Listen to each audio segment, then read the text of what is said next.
Dördüncü bölüm yayınlandı ve bu bölüm artık önceki bölümlerin o neşeli macera dolu havasından sıyrıldı. Daha karanlık bir tonda başladı. Bu bölümde biz Dunk'ı Prens Aaron'a saldırdığı için zindanda çaresiz bir şekilde gördük. Yağmurda yine çaresiz bir şekilde gördük. O zaten hep tek başınaydı. Şimdi ise bacağının kesilmesi ve başka iftiralar sebebiyle de daha ağır cezalara çarptırılması söz konusu. Belki de geleceğin iyi şövalyelerinin atası tüm bunlardan nasıl sıyrılıyor? Dördüncü bölümde her ne kadar nihayetine kavuşmasa da nasıl ilerlediğini gelin birlikte konuşalım. Ben Saadet ve şu anda kanalın katıl üyelerini görüyorsunuz. Kanala desteğiniz için çok teşekkürler. Hadi gelin detayları konuşalım. Bu bölümde gördük ki Dunk aslında kendisine her ne kadar bir sır saklansa da olaya ihanet olarak bakıyor. Çünkü şöyle bir şey var. Dunk'ın hep yalnızdı. Hep tek başınaydı. Kendi kendine mücadele etmesi gerekiyordu ve mücadele ettiği ortamı tanımıyordu. Bu sebepten de birinin ona destek vermesi Dunk karakteri için büyük bir nimetti. Yani onun belki de tutunacağı dallardan bir tanesiydi. Çünkü Egg'i kendisi davet etmedi. Egg'in kendisi onun yaveri olmak istedi ve buna rağmen onun aslında basit bir çocuk olmadığını görmüş oldu. Ve elbette bu durumu kendisinden bir sır saklanması olarak değil, ihanete uğramış gibi hissetti. Haklı. Yani biz birinci bölümden beri ne gördük? Dunk karakteri çok yalnız. Sürekli her şeyle tek başına mücadele ediyor. Ve sen bu karakteri bunu yaparsan o da böyle hisseder ama kendisi bir yufka yürekli. Bunu da unutmamak gerek. Egg'in gerçek kimliğinin ortaya çıkmasıyla birçok taş yerine oturdu elbette. Ancak arka planda Dunk için sorunlar Egg'in bir diğer abisi olan Daeron tarafından daha çok oluşmaya başladı. Çünkü Daeron Duncan'ın Egg'i kaçırdığını söyledi. Yani böyle bir iftira attı. Bu da zaten kötü olan işlerin daha negatif, daha kötü bir noktaya geçmesine sebep oldu. Önceki bölümden hatırladığımız üzere ki incelemiştim. Diğer inceleme videolarıma da bakabilirsin. Tensel'ın kukla gösterisiyle Targaryen hanedanlığına ihanet edildiği öne sürülerek Tensel'ın parmağı kırılmıştı ve Sir Duncan onu kurtarmaya çalıştı. Bu tam olarak bence erkekliğin zirvesidir. Mağdur bir kadına destek olmak ya da yanında olmak, yardım etmek şövalyelere yaraşır bir hareketti. Duncan da bu yüzden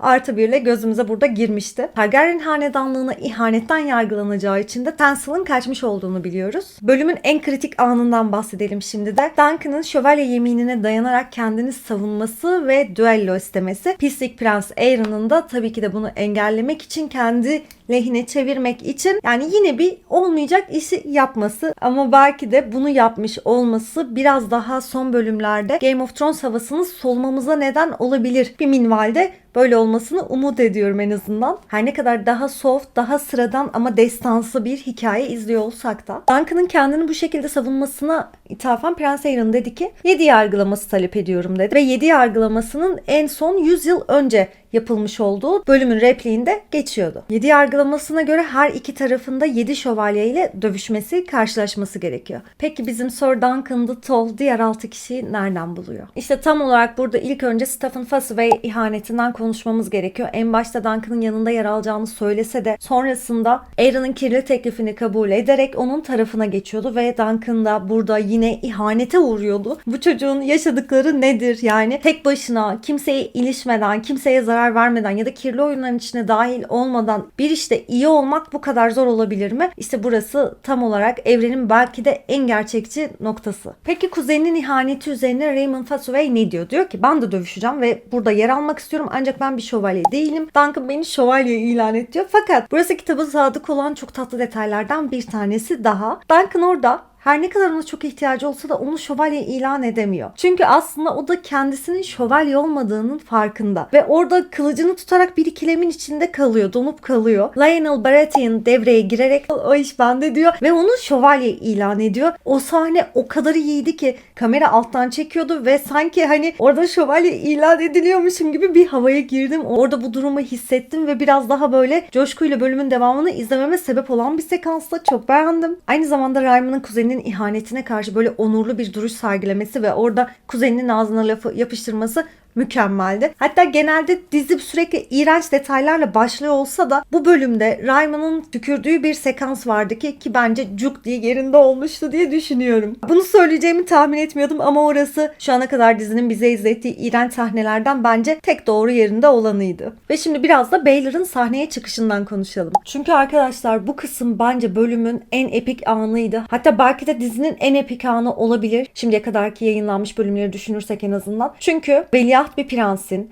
kralın elinin, Baelor'ın Duncan'ın yanında dövüşeceğini ilan etmesi çok kritikti. Ve aynı zamanda bunun da tabii karşı taraftaki o negatif ilişkiler, yani arka planda duran entrikalarla da elbette alakası var. Ama zaten en başından beri Baelor'a biraz ısınmıştık diye kabul ediyorum. Önceki incelemelerde de zaten bundan biraz bahsetmiştik. Bölümün sonunda Prens Baelor'ın zırhıyla göründüğünde ve o meşhur Game of Thrones ana teması çalmaya başladığında hissettiğimiz şey bence sadece nostalji değildi. Artık dizinin ağırlık merkezinin değiştiğini düşünüyorum. O ana kadar dizi daha çok bir yol hikayesi veya halk draması gibi hissettiriyordu. Ama bu müzik girdiğinde sanki yapımcılar bize şunu dedi: şu an izlediğiniz şey krallıkların kaderini belirleyen o büyük oyunun bir parçası. Baelor o dönem Westeros'un gördüğü en kusursuz şövalye ve lider figürü. O müziğin çalması ise onun sadece bir yardımcı karakter değil, Game of Thrones evreninin gördüğü en onurlu ve belki de en trajik figürlerinden biri olduğunu hatırlatmak içindi. Daeron'un kehanetinden bahsetmeden önce senin kanala abone olman beni çok mutlu eder. Videoyu beğenerek de bana destek olabilirsin. Bölümün en gizemli anlarından birisiydi. Sarhoş Daeron'un Dunk ile olan o konuşması ve kehanetini söylemesi. Üzerinde devasa ölü bir ejderhanın düştüğünü gördüm ama sen hayattaydın demesi. Bu Targaryen kanında olan kehanet rüyaları geleneğinin bir parçası aslında. Daeron'un bu rüyası 5. ve 6. bölümlerde yaşanacak trajik bir olayın belki de habercisidir. Daeron'un neden sürekli içtiğini de tam olarak buradan anlıyoruz. Karakter hani boğazına bıçak dayanılmışken bile boğazından geçmesi gereken şeyin aslında bir şarap olduğunu söylüyor. Aeron'u artık hepimiz kaybetmeye hazırız çünkü cidden tiksindik. Karakteri tiksinç yapmak için oturuyorlardı ve Duncan karşılarındaydı. O sırada da ceviz kırmaya başlıyordu. Cevizi düşüyor işte. Şöyle iğrenç buyurucu bir hareketle üstünlüğünü kanıtlamaya çalışıyordu. Ama tabii ki de böyle durumlarda hep dinsizin hakkından imansız gelmiştir.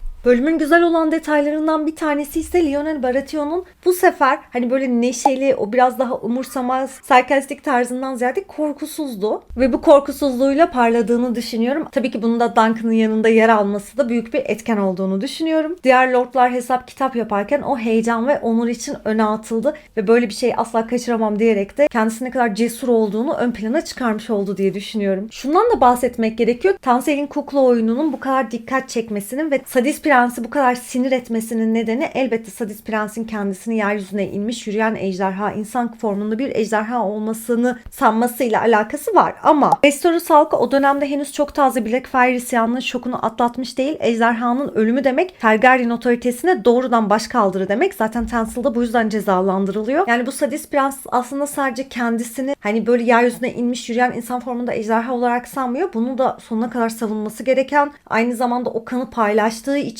ejderhalar hakkında negatif bir şey söyleyen birisini bile ortadan kaldırmak gerektiğini düşünen bir manyak. Tansel'ın gitmeden önce Dunk için boyadığı o kalkan aslında dizinin kalbi. Kitap okurları bilir, o kalkan ileride Westeros tarihinde çok meşhur olacak, hatta Game of Thrones dizisinde de göreceğimiz bir detayı barındırmaktadır. Ama biraz kalkanın detaylarını incelemek gerekiyor. Kalkanın üzerindeki kara ağaç aslında Dunk'ın ustası Sor Arlyn'ı bir temsiliyet de barındırmakta kendi içinde. Her ne kadar kendisi için şövalye değilim dese de aslında bir mirası geleceğe taşıyacağının imgesi.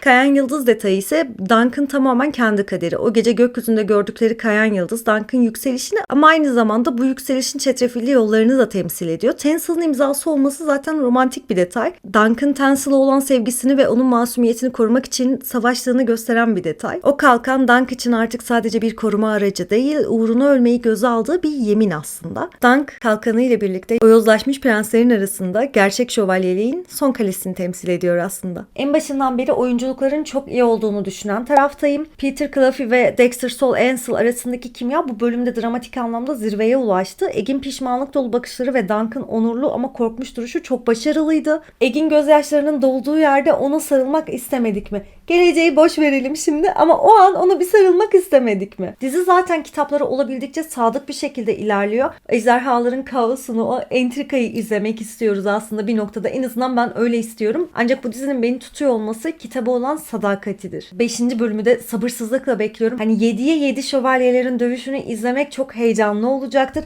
Ama tabii ki de birçok kişi gibi ben de bölüm izlerken hiçbir şey yemeyeceğim, içmeyeceğim. İzlediğin için çok teşekkür ederim. Bir sonraki bölümde görüşmek üzere. Kendine iyi bakma cesaretini asla kaybetme.